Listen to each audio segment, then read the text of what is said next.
Show में। निजी housing society में अहद चीमा की हिस्सेदारी, नैब तफ्तीश में अहम पेशरफ्त।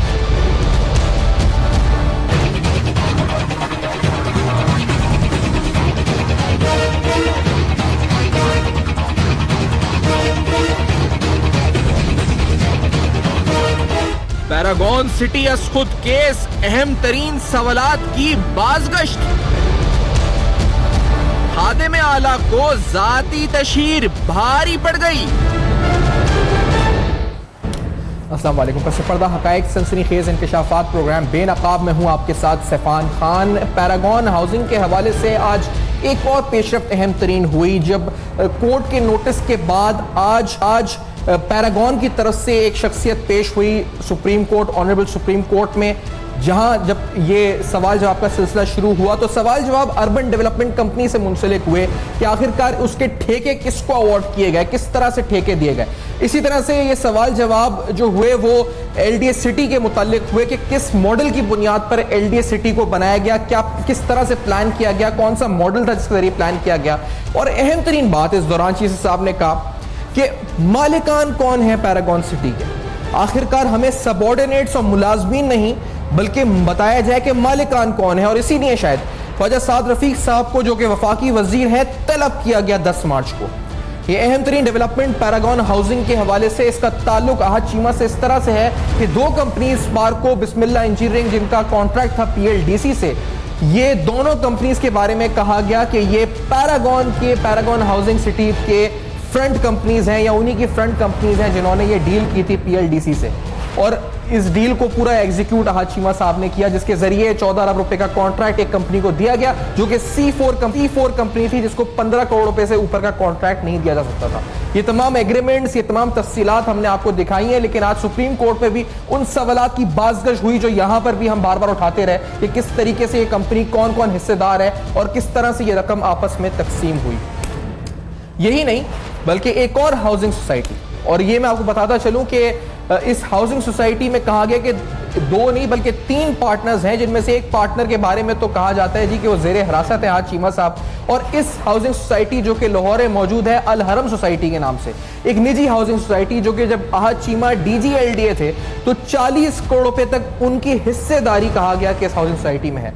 नैब की अभी बहुत इनिशियल इन्वेस्टिगेशन है, लेकिन उनमें से एक शख्सियत और कौन है जो इसमें हिस्सेदार हैं उनका पता लगा रहे हैं। बल्कि एक तो कहा जाता है जी कि शायद नदीम जिया साहब ही हैं, जो पैरागॉन के सीईओ भी हैं, जिनके बारे में कहा जाता है कि वो भी किसी के फ्रंट मैन हैं।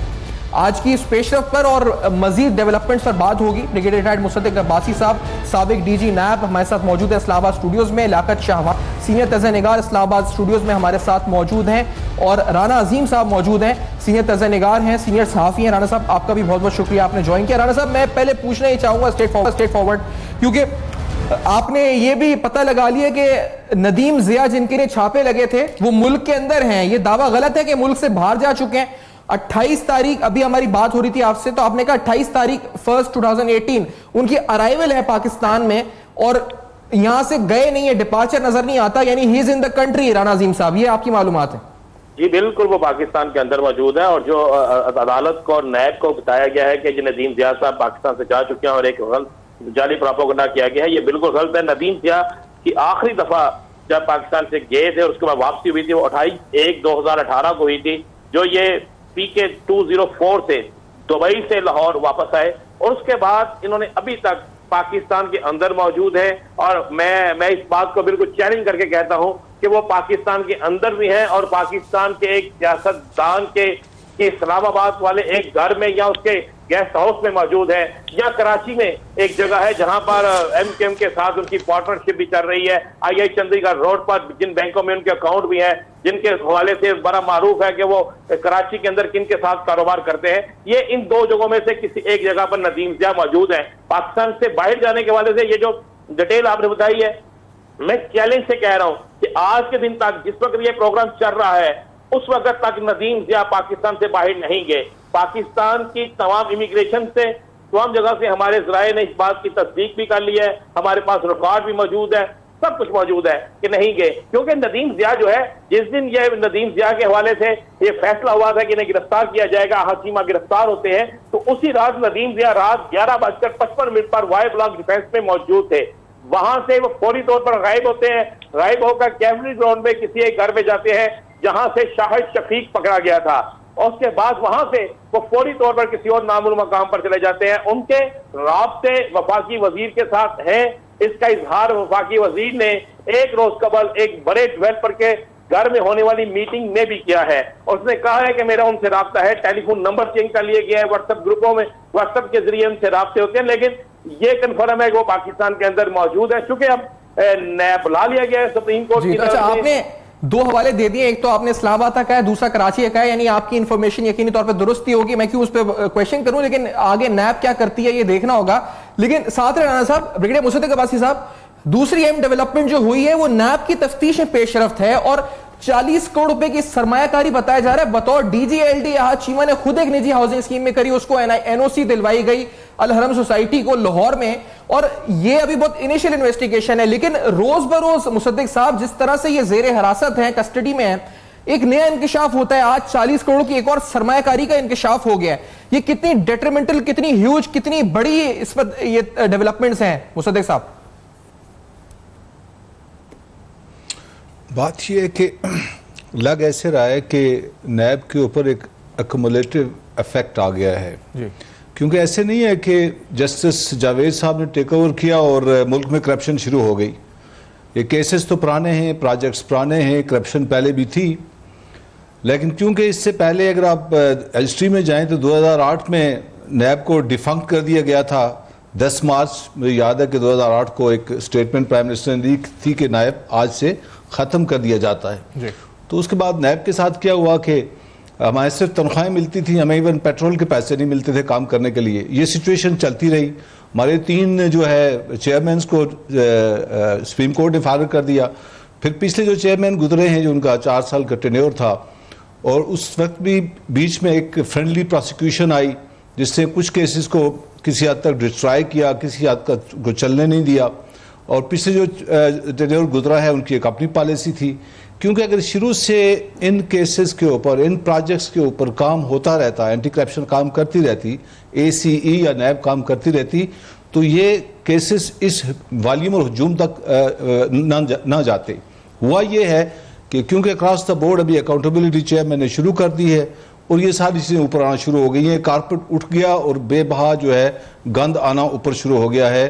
और अच्छी बात यह है कि नैब जो है वो अक्रॉस द बोर्ड चल रही है। आप देखेंगे कि PK में चेयरमैन तारिक इंसाफ के खिलाफ इंक्वायरी ऑथराइज कर दी गई है, खटक साहब के खिलाफ है, अलीम साहब के साथ लाहौर में है, इस तरह पीपल्स पार्टी के खिलाफ सिंध में है। तो ये एक अच्छी बात है कि ये कोई नहीं कह सकता कि किसी पार्टी को पोलिटिसाइज किया जा रहा है, पॉलिटिकल विक्टिमाइजेशन की जा रही है। नैब अक्रॉस द बोर्ड जा रहा है और नैब सिर्फ अपना काम कर रहा है, कोई ओवरबोर्ड नहीं जा रहा। मैं ये कहूँ कि ओवरबोर्ड जा रहा है नहीं, सिर्फ अपना काम कर रहा है। और क्योंकि पीछे काम नहीं किया अदारों ने, इनकी अपने PPRA ने भी काम नहीं किया पंजाब के, इसको मफलू पब्लिक प्रोक्योरमेंट अथॉरिटी का काम था कि इनको देखता, क्योंकि 1 मैन शो था। 18 ग्रेड के बंदे को 20 ग्रेड पे बैठा दिया गया। जब आप 18 वाले को 20 पे बैठाते हैं तो उससे आपने कुछ काम लेना होता है, वो आपका क्रोनी होता है। तो ये पूरी जिसे कहते हैं ना एक बॉल गेम होती है जिसमें करप्शन होती है, उसमें पॉलिटिकल लोग भी इन्वॉल्व हो जाते हैं, उसमें फिर क्यों दरवाज़ा खोलना होता है, ब्यूरोक्रेसी डेफिनेटली इन्वॉल्व होती है, उसका तरीकाकार यही होता है। और मुझे ऐसे लगता है कि जितने भी प्रोजेक्ट्स CPEC और बाकी हो रहे हैं पंजाब में, बाकी जगहों पे, मेरा ख्याल है कि अगर ये 1 मैन शो के तहत किए गए हैं तो इन सब में आप देखेंगे कि बेसिक प्रोक्योरमेंट रूल्स की वायलेशन होगी और ये सारे नैब के सामने जवाबदेह होने पड़ेंगे इनको। ठीक है, बड़ी अहम डेवलपमेंट है। आप अभी सुन रहे हैं जी कि नदीम ज़िया साहब कहाँ हैं, आखिरी उनकी क्या लोकेशन थी। राना अजीम साहब से और ब्रिगेडियर मुसद्दिक साहब ने अहम तरीन तज्जिया किया है। लेकिन ये जो तशहीरी मुहिम शहबाज शरीफ साहब की गई है, लियाकत शाहवानी साहब, मैं उस केस में आने से पहले यही जो आशियाना इकबाल हाउसिंग सोसाइटी है, जो अहद चीमा का मामला होता है एक निजी हाउसिंग के हवाले से है, लेकिन ये अपने शक्लें, अपनी फोटोज देना इन अखबारी इश्तिहारात में, ये हमने देखा तवातुर के साथ इनकी प्रैक्टिस रही थी। अच्छा, मुझे ब्रेक का कहा जा रहा है तो शायद इस सवाल को और इस स्टोरी को भी हम ब्रेक के बाद लेके आएंगे, क्योंकि वो तमाम तशहीरी मुहिम जो खादिम आला यानी शहबाज शरीफ साहब जो अपने आप को कहते हैं, उन्होंने जो पैरागॉन के चक्कर में 61,000 आशाना के चक्कर में 61,000 एप्लीकेंट्स गरीब लोगों के प्रोसेसिंग फीस ली, उन इश्तिहारात में भी अपनी फोटो लगाई हुई थी। वो कौन रिकवर करेगा प्रोसेसिंग फीस उनसे? वो जो अपनी फोटो लगा के खादिम आला ने अखबारों में ऐड दिए थे, वो जो गरीब आदमी का पैसा फंसा है इस सोसाइटी में, इस पर सवाल उठाएंगे। और इसके साथ साथ कुछ और अहम डेवलपमेंट अलहरम सोसाइटी के हवाले से, ये क्या है, क्यों है और किस तरह से, इस ब्रेक के बाद बेनकाब करेंगे।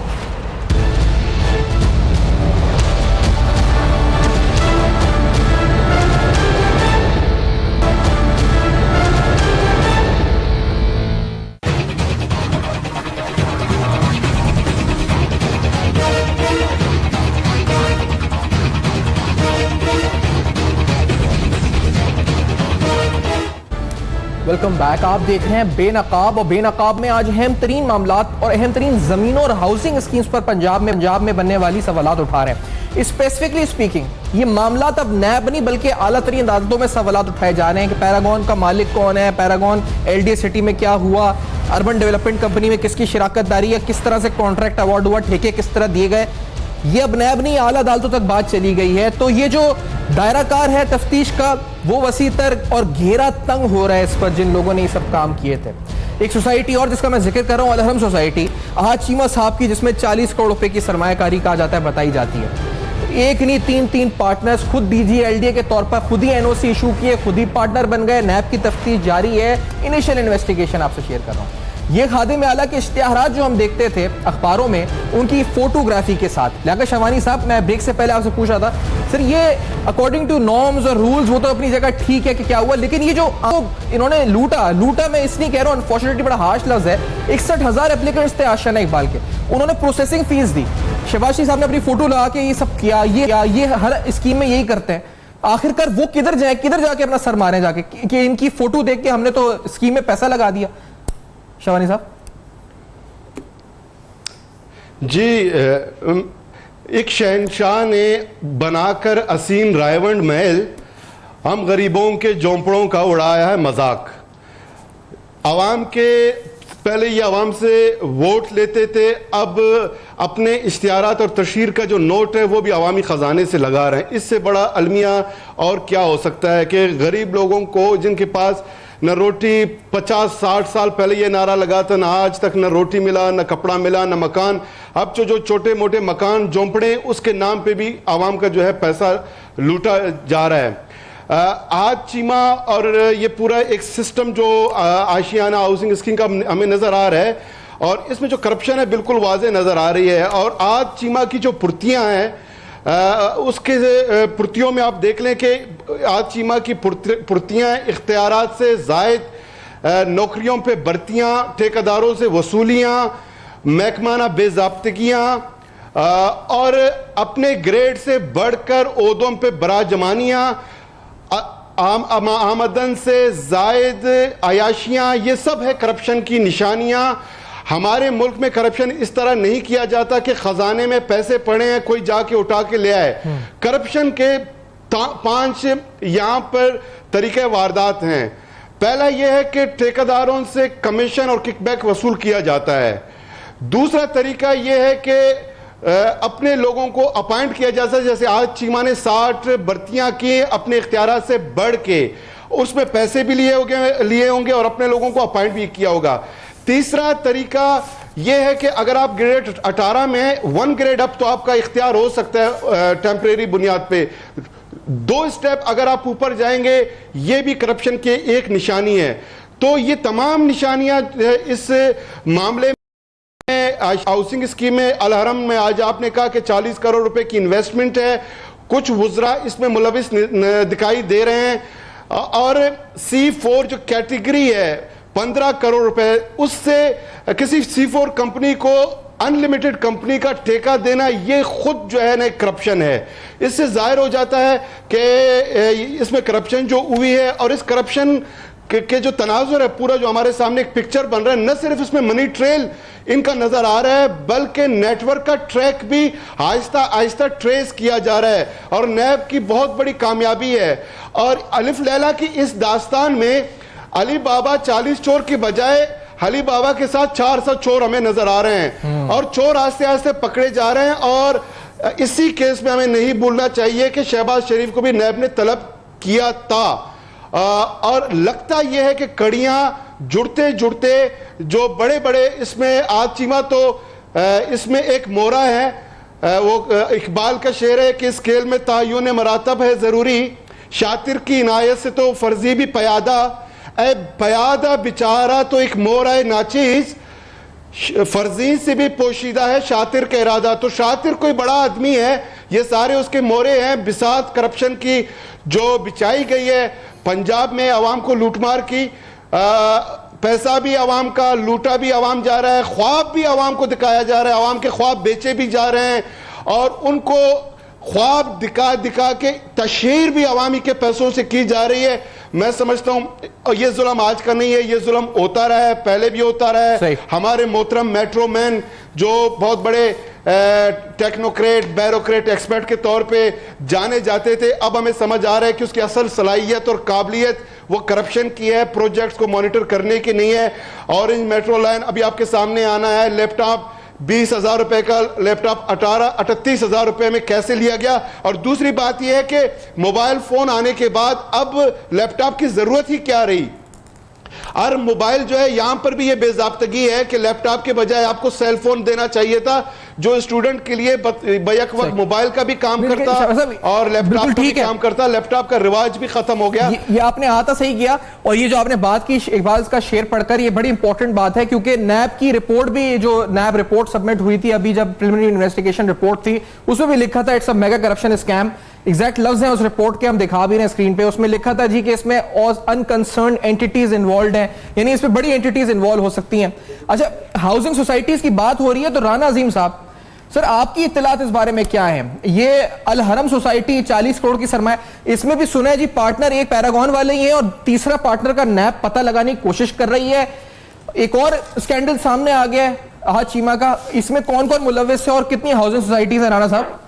देखें जी, एक तो आज नैब ने जो नया काम शुरू किया है और जिसपे बड़ी अहम डेवलपमेंट भी हुई है कि उन्होंने देखना शुरू किया है कि जब तक आहत चीमा DGLDA था उस दौरान में कितनी हाउसिंग सोसाइटियां थी जो रजिस्टर्ड हुई, कितनी हाउसिंग सोसाइटियां थी जिनको LDA ने बाकायदा NOC जारी किया। आप एक चीज दिन में रखिएगा, जब आहत चीमा साहब DGLDA थे तो इन्होंने तमाम अखबारात में लाहौर की 100 से ज्यादा हाउसिंग कॉलोनियों को इश्तिहार देकर ये कहा कि इन हाउसिंग कॉलोनियों को की मंजूरी नहीं दी गई और इनकी खरीदो फरोख्त करने वाले जिम्मेदार होंगे। उस दौरान में क्या हुआ कि बहुत सी हाउसिंग कॉलोनियों के जो मालकान थे उन्होंने LDA में राब्ता किया, तो खालिद आहत चीमा के कार खास थे एक खालिद परवेज, जो इस वक्त जो है कायदे सोलर प्लांट पे काम कर रहे हैं। आहत चीमा उन्हें LDA से अपने साथ लेके गए, डायरेक्टर एडमन होते थे, उनके पास गए तो उन्होंने आहत चीमा के अकार खास के तौर पर वहां पे काम शुरू कर दिया।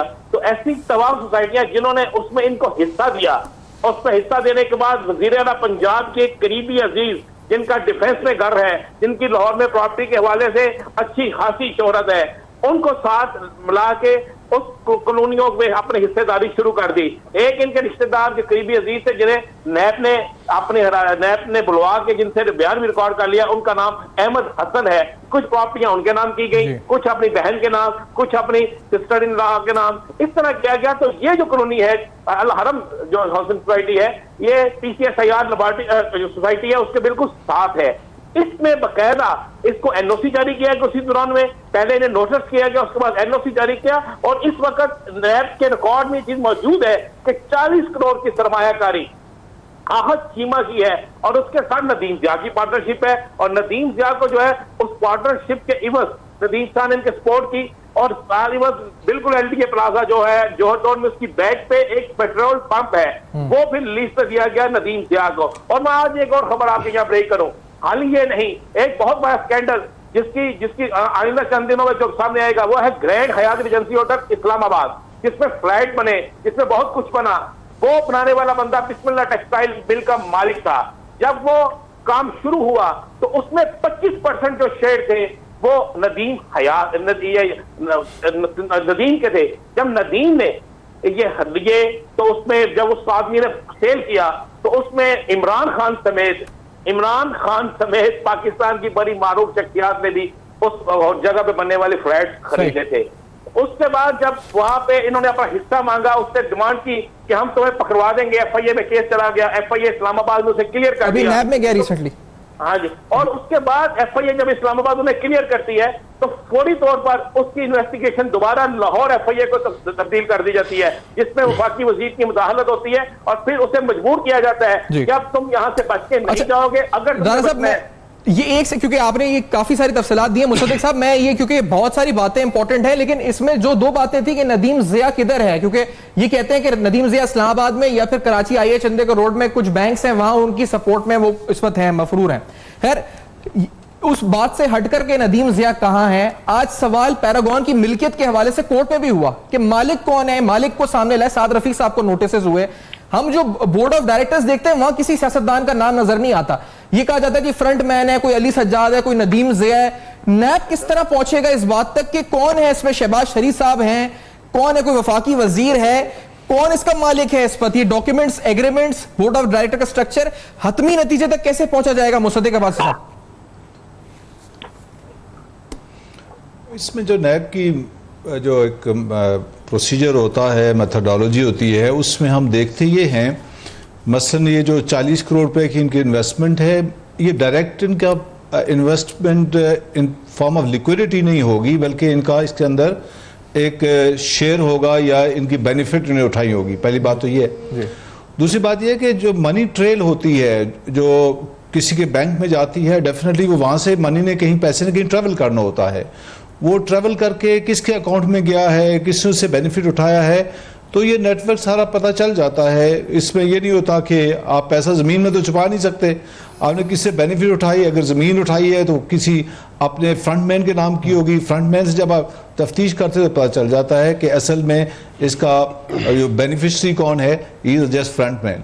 इसी तरह से आई थिंक जब बैंक की मनी ट्रेल को नैब देखेगी तो उसमें कनेक्टिविटी, इवन अगर कोई वहाँ पे उसके दस्तखत नहीं है, कोई वहाँ पे कहीं एज ए डायरेक्टर नहीं बोल रहा उस सोसाइटी के अंदर, अगर हम इसे कंटिन्यू ब्रेक के बाद कर ले, सर इस जवाब को ब्रेक के बाद कंटिन्यू करते हैं। To take a very short break. इस ब्रेक के बाद फौरी तौर पे मुसद्दिक साहब का जवाब जानते हैं, क्योंकि सेनेट इलेक्शन में बड़ा पैसा चला, ये हमने सुना है, और कहा जाता है जी कि उसका ट्रेल साबित करना बड़ा मुश्किल है, किस तरह लेन देन हुआ। कोई 4 करोड़ कहता है, कोई 10 करोड़, कोई 20 करोड़, कोई 32 करोड़, 35 करोड़, अरबों रुपए की बात होती है। तो ये जो ट्रेल है, ये तो बड़ा कॉम्प्लिकेटेड वाइट क्राइम है। मुसद्दिक साहब नैब के DG रहे साबिक, तो उनसे पूछेंगे किस तरह आगे पहुंचा जाएगा। फिर वो बेल एप्लीकेशन आपको दिखाएंगे आज चीमा साहब की, जिसमें कहा गया जी कि उनको स्केपगोट या आसान लफ्जों में बली का बकरा बनाया जा रहा है। इस ब्रेक के बाद दिखाएंगे हमारे साथ।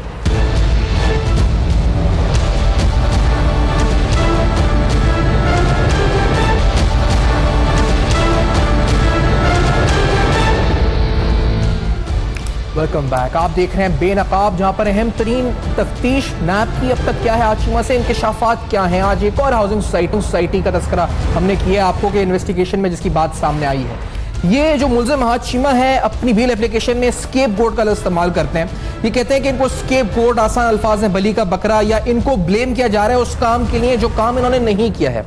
अब यहां से तफ्तीश में ये बात बार बार सामने आई है कि जी सुल्तानी गवाना बन जाए, या ये ऐसे इंकशाफात जो अब कर भी रहे हैं जिसमें दीगर के नाम आ रहे हैं सामने, तो बड़े बड़े नाम बेनकाब हो रहे हैं। इलेक्शन का साल है वैसे भी, और हम जानते हैं कि केयर टेकर गवर्नमेंट भी आएगी।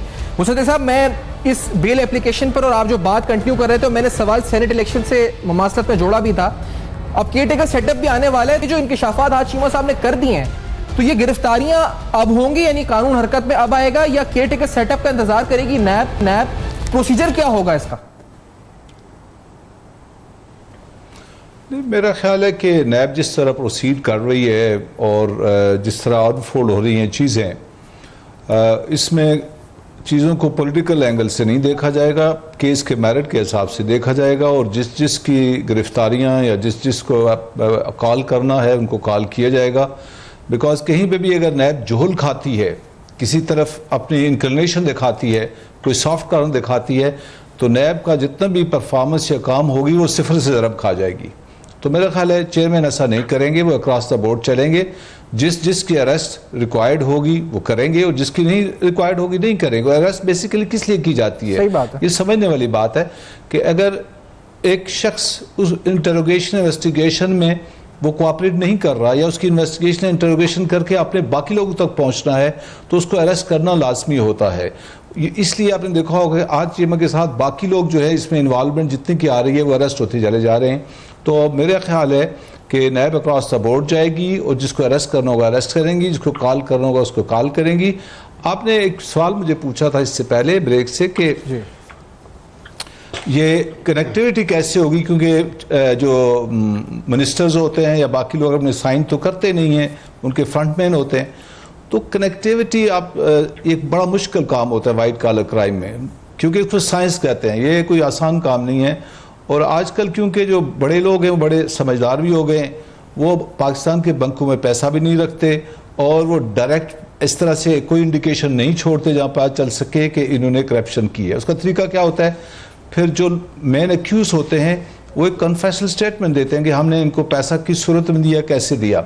वो फिर उसको जस्टिफाई करना पड़ता है उनको कि जी अगर आपने पैसा लिया तो किस सूरत में लिया और आप उसको कहाँ लेके गए। और आजकल जो तरीकाकार है वो ये है कि ज़्यादातर आपने देखा होगा लोगों के पास अकामास हैं दुबई के जी, वो इसलिए दुबई के अकामे रखे जाते हैं, वहाँ पे अकाउंट खोले जाते हैं, वहाँ पे मनी लॉन्ड्रिंग के जरिए या खेपियाज के जरिए या लांचों के जरिए पैसा पहुँचाया जाता है, अकाउंट खोले जाते हैं, फिर वहाँ से उस पैसे को ट्रांसफ़र कर दिया जाता है बेल्जियम, स्विट्ज़रलैंड, यूके चला जाता है। क्योंकि जब आप यूके में जाके एज अ रेजिडेंस काम होल्डर अकाउंट खोलते हैं तो वहाँ पाकिस्तानी शरीयत जाहिर नहीं होती। वहाँ पे बेल्जियम में या स्विट्ज़रलैंड में आपको रेजिडेंस सवर किया गया दुबई का, और जो पैसा आप बेचते हैं वो एज अ दुबई सिटीजन पे वहाँ बेचते हैं और वो कनेक्टिविटी फिर एक और मुश्किल बिल्कुल ठीक है बन जाता है। शाबानी साहब आपकी नजर में ये जो खौफनाक बात, ये जो पैसा मुल्क से बाहर चला जाता है, जी जी बिल्कुल सही बात है, और बाहर चला जाता है। और यही आज चीमा से मुंसलिक, क्योंकि जो एसेट और लायबिलिटीज डिटेल्स देखते हैं आप स्क्रीन पे हम दिखा भी रहे हैं, 21 प्रॉपर्टीज हैं लियाकत शाहबानी साहब, और ये प्रॉपर्टीज तो वो हैं जो पाकिस्तान में शायद उन्होंने डिक्लेयर की हैं। ये 40 करोड़ की इन्वेस्टमेंट जो आज सामने आई है नैब की रिपोर्ट में, जो नैब की इनिशियल इन्वेस्टिगेशंस में अभी बात आगे बढ़नी है, जराये से पता चली है। फिर उसके अलावा पोर्चुगाल तक में अकाउंट सुने इनके हैं, फॉरेन करेंसी अकाउंट्स इनके हैं, बीवी के नाम पर जो खुद एक सरकारी अफसर है उनके नाम पर अलग अकाउंट्स हैं। तो शाहबानी साहब आपको लगता है कि ये जो पूरा सर्कल ऑफ क्राइम जो पूरा है इसको किस तरह से और जिस तरह बढ़ रही है नैब, आर यू सेटिस्फाइड? देखिए 2012 सेंट पीटर्सबर्ग रशिया में एक कॉन्फ्रेंस में एक प्रपोजल आया था कि इंटरनेशनल क्रिमिनल कोर्ट की तरह इंटरनेशनल एंटी करप्शन कोर्ट भी होना चाहिए। और जब तक इंटरनेशनल क्रिमिनल कोर्ट नहीं होता, ये मनी लॉन्ड्रिंग, करप्शन, जो गरीब ममालिक से पैसा लूट के लाया जाता है, इनको ट्रेस करना, इनको ट्रैक करना, ये बड़ा मुश्किल काम है। ये बैनुल-अक़वामी सतह पर भी आसान काम नहीं है। उसकी वजह यह है कि पाकिस्तान से अगर कोई पैसा लूट कर बाहर मुल्क चला जाता है तो वो मुल्क अपने इंटरेस्ट में ये देखते हैं कि हमारे मुल्क में पैसा आया है, और वो उस इन्वेस्टर के ब्लैक मनी को नहीं देखते बल्कि सिर्फ मनी को देखते हैं जो उसके मुल्क में इन्वेस्ट होने जा रहा है, और अपने ज़र मुबादला के ज़खायर को बढ़ते हुए और ग्रोथ, अपने इकोनॉमिकल ग्रोथ को देखते हुए वो ये जुर्म भूल जाते हैं कि ये कहीं से ये पैसे लूट कर लाया गया है। अब यूरोप में एक टाइड आई हुई है जो इटली और ग्रीस की गिरती हुई मैशतों को बेल आउट करने के लिए कोशिश किया गया। वहां पर जो अल्ट्रा नेशनलिस्ट और जो पोलराइजेशन की तहरीकें आगे बढ़ रही हैं, 2008 में इंटरनेशनल मार्केट क्रैश होने के बाद अमेरिकन गरीब लोगों के जो रहन में रखे हुए पैसे थे और जिनकी बुनियाद पे उन्होंने प्रॉपर्टियां खरीदी थी, उनके प्रॉपर्टियों को बैंकों ने जब्त कर लिया।